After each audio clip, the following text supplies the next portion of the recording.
और हम बढ़ेंगे अगली खबर की ओर। देखिए, जोधपुर में माफिया और पुलिस में सांठगांठ पर कार्रवाई हुई। बजरी माफियाओं से पुलिस की सांठगांठ है।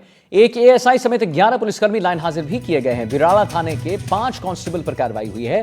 कपराड़ा थाने के 2, भोपालगढ़ सर्कल दफ्तर में 2 कांस्टेबल और भोपालगढ़ थाने में 1 कांस्टेबल पर कार्रवाई जो है वो की गई है। तो माफिया और पुलिस में सांठगांठ पर कार्रवाई हुई है। बजरी माफिया पुलिस की सांठगांठ, एक एसआई समेत 11 पुलिसकर्मी लाइन हाजिर। बिराड़ा थाना के 5 कांस्टेबल पर कार्रवाई, कापराड़ा थाने के 2, भोपालगढ़ सर्कल दफ्तर के 2 कांस्टेबल पर कार्रवाई और भोपालगढ़ थाने के 1 कांस्टेबल पर कार्रवाई देखने को मिली।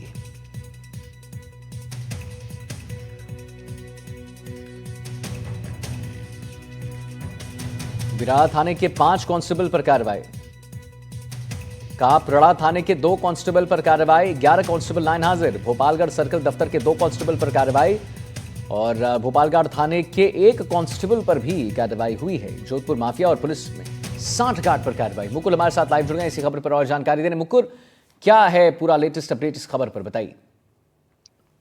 जी बिल्कुल बताना चाहूंगा। जोधपुर ग्रामीण में जहां 11 पुलिस कर्मी को जो है वो लाइन हाजिर किया गया है और विशेष रूप से जो जोधपुर ग्रामीण का जो बिलाड़ा थाना है, यहाँ बदरी माफियाओं से सांठगांठ के मामले में जो है वो जो ग्रामीण एसपी है राममूर्ति जोशी, उन्होंने करीब जो है वो 11 पुलिसकर्मियों को लाइन हाजिर किया है। और बताया जा रहा है कि जिस प्रकार से सबसे पहले जो है वो पुलिस अधीक्षक ग्रामीण जो है उनके कार्यालय में एक परिवाद आया था और उसके आधार पर ही जो है वो जांच बनाई गई है, कमेटी बनाई गई है। और जो बिलाड़ा जो थाना है, यहाँ के बीच जो 5 कांस्टेबल है और पुलिस उप अधीक्षक बिलाड़ा है, उसके कार्यालय का भी एक कांस्टेबल है, जहां कुल 2 एएसआई, 3 हेड कांस्टेबल और 6 कांस्टेबल को जो है वो बदरी माफियाओं से सांठगांठ के मामले में जो है वो लाइन हाजिर किया गया है। और जब तक जांच जारी रहेगी तब तक जो है ये जो पुलिसकर्मी है इनकी हाजिरी जो है वो ग्रामीण पुलिस अधीक्षक कार्यालय में रहेगी। और इस वक्त हम जो है वो बिलाड़ा थाने में ही मौजूद है, जहां हालांकि हमने जो है पुलिस उप अधीक्षक बिलाड़ा है पदम सिंह जी, उनसे भी बात करने की कोशिश की, लेकिन जो है वो बात नहीं कर पाए। और कह सकते हैं जिस प्रकार से लगातार जो बजरी अवैध खनन के जो मामले आ रहे हैं, क्योंकि बिलाड़ा से जो है वो लूणी नदी निकलती है और जिस प्रकार से हालांकि नदी सूखी है, लेकिन बारिश के दिनों में वही जो नदी है वो बहाव के रूप में होती है। लेकिन जिस प्रकार से लगातार यहाँ अवैध माइंस की जो मामले लगातार उजागर हो रहे हैं, उसकी शिकायत भी जो है वो थाने से लेकर पुलिस उप अधीक्षक से लेकर जो है वो एसपी कार्यालय तक में भी की गई थी। और आप देख सकते हैं, मेरे सहयोगी आपको दिखाएंगे कि थाने में अभी भी जो है वो बजरी के कहीं डंपर जो है वो पड़े हैं। और कह सकते हैं अब जो जांच कमेटी गठित की गई है उसके बाद ही जो है वो जिन 11 पुलिस कर्मियों को जो लाइन हाजिर किया गया है उनके खिलाफ क्या जांच आती है, उसके बाद ही जो है वो कुछ कह पाना संभव हो पाएगा। जी चलिए, बहुत बहुत धन्यवाद करेंगे आपका। और आगे बढ़ते हैं और आपको बताते हैं कि इसी मामले को लेकर हमारे संवाददाता अरुण हर्ष ने ग्रामीण एसपी से विस्तार से बातचीत की है। क्या कुछ उनका कहना है, दिखाते हैं आपको। प्रदेश में अवैध खनन को लेकर मुख्यमंत्री ने वीसी के जरिए तमाम प्रदेश के अधिकारियों को निर्देश दिया था, लेकिन उससे पहले अगर बात की जाए तो जोधपुर ग्रामीण में जिस तरह से पुलिस का जो नेटवर्क था उसको ध्वस्त करने के लिए ग्रामीण डीआईजी राममूर्ति जोशी ने जो कदम उठाया, 11 पुलिस कर्मियों को लाइन हाजिर किया है। हमारे साथ है राममूर्ति जोशी जी। सर, किस तरह से जो है अवैध खनन करने वालों को सूचना देने के मामले में आपने 11 पुलिस कर्मियों को निलंबित किया? जैसा आपको विदित है, राजस्थान सरकार माननीय मुख्यमंत्री जी के नेतृत्व में अवैध खनन के प्रति जीरो टॉलरेंस की नीति पर चल रही है और उसी नीति के अनुसरण में हमारे जोधपुर रेंज के आईजी श्रीमान विकास कुमार जी ने ऑपरेशन अखरोट चला रखा है। विगत कई दिनों से अखरोट चल रहा है।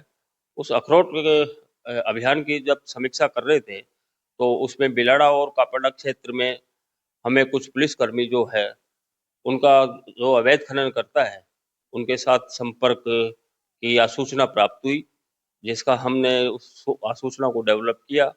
तो उसके आधार पे हमने 11 पुलिसकर्मी चिन्हित करके उनको फिलहाल में लाइन हाजिर किया है और उनके खिलाफ विभागीय जांच शुरू की है। और हमारी जो है राज्य सरकार की नीति के अनुसरण में अवैध खनन के प्रति जीरो टॉलरेंस की नीति लगातार जारी रहेगी और अवैध खनन पे हम ऑपरेशन अखरोट के अंतर्गत कठोर कार्रवाई कर रहे हैं। बिलाड़ा से ये बजी कहाँ लेकर जाते हैं, क्या इनका नेटवर्क रहता है? ये जो बिलाड़ा क्षेत्र में जो नदी लूणी नदी बह रही है, जो आगे फिर आगे जाती है, उस नदी में से खनन करके बजरी आसपास के गांवों में और सीमावर्ती जिला नागौर के कुछ गांवों तक इस बजरी की सप्लाई होती है और ये आसपास के गांव और कस्बे ही इसके मुख्य उपभोक्ता और बाजार है।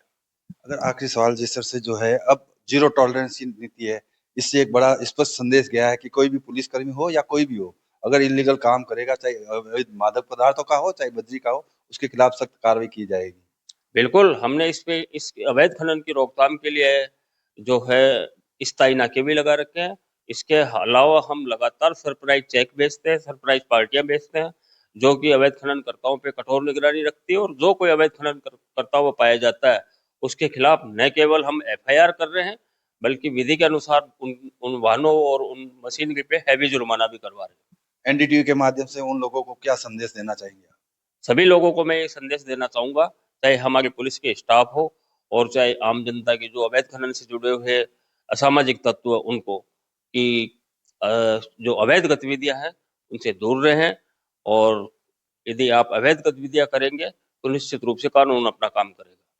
तो कह सकते हैं जिस तरह से जो है डीआईजी राममूर्ति जोशी ने कदम उठाया, 11 पुलिस कर्मियों को लाइन हाजिर किया है और उनके खिलाफ विभागीय जांच चल रही है और इस तरह की कार्रवाई से निश्चित रूप से अवैध गतिविधियों में संलिप्त लोगों पर अंकुश लगेगा।